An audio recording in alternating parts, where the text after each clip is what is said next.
This ancient 3,200-year-old artifact, the Merneptah Stele of ancient Egypt, mentions Israel.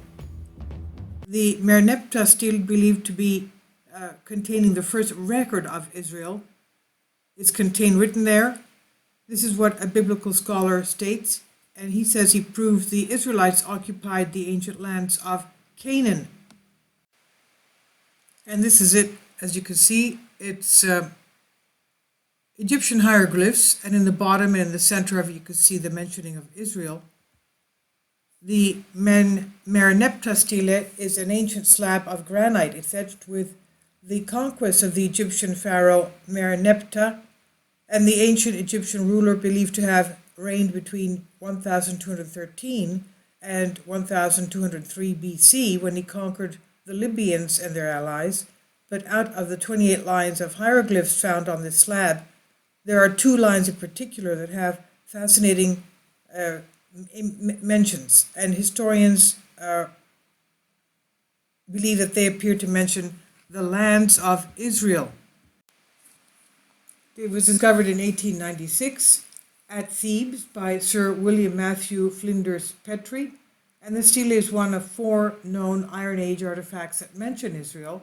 And according to Professor Tom Meyer, who is an expert in Middle Eastern languages and biblical studies, this stele is of incredible historical and biblical importance. He says, despite the Israelites living in Egypt, exile for 430 years, Exodus 1240 writes, the word Israel is only mentioned specifically in one archaeological document from ancient Egypt. This one mention has a tremendous implication for proving the historical accuracy of the Bible. He says the unique mention of Israel comes from approximately 1208 BC during the reign of an otherwise unknown pharaoh, Merneptah, the son and successor of the famous Ramesses the Great. The stele describes Merneptah's military campaigns in northern Africa against the Libyans and their allies, as well as the sea people, including the biblical Philistines. But the last lines of the stele speak of the successful campaign to the lands of Canaan, a region in the Middle East known today as the Levant. Professor Meyer said, the victorious pharaoh Merneptah ordered a stele constructed to commemorate his military success upon his return to Egypt.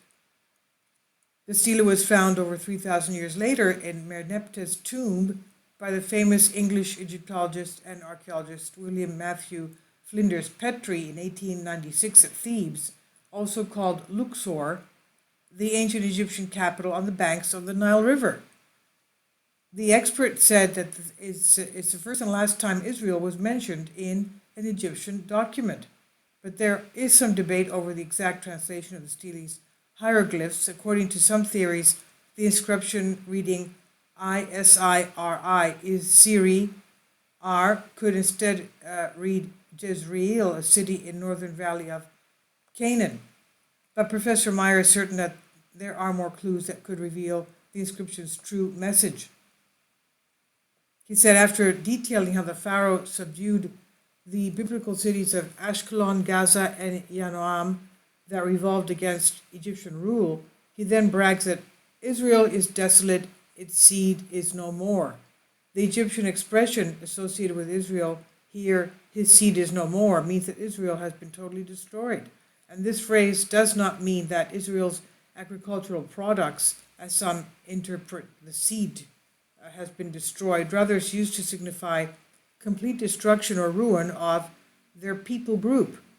So there is nothing in the Merneptah Stele context to suggest that the destruction of grain, quote unquote, is intended, as some scholars would think. Instead, the Merneptah funeral chamber, where the stele was found, there are wall reliefs probably depicting the pharaoh's battle with people of Canaan, including the Israelites themselves. The battle scenes match the account engraved on the stele. The Merneptah Stele is important for 2 reasons. He said the single Egyptian document mentioned the word Israel proves as an extra biblical source that the people of Israel were a bona fide people group living in Canaan, during the 5th or 7th year of his reign, around 1208 BC. The ancient slab is now on display at the Egyptian Museum in Cairo, and Professor Mayer is also known as the Bible memory man and has memorized more than 20 books from the Holy Bible.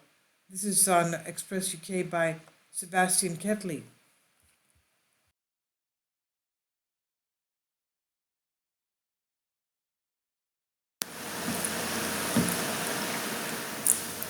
If you'd like to join me on my Patreon account, you will hear content not covered by mainstream media. These riveting stories will be based on my research, and I will state my opinions and give my personal insight on diverse and controversial subjects and world events not covered by mainstream media, and not supported by YouTube guidelines. So whatever I have on my Patreon, most of those will not be on my YouTube channel. Please consider becoming a member today. More of the most significant and important videos will be on my Patreon channel. Your support helps me to continue my research and keeps this YouTube channel alive. And we depend on your support, your generous charity, because we help economically challenged families here in Athens, Greece, in Kapota, and we also help the young generation with university tuition and the community around our church. Thank you.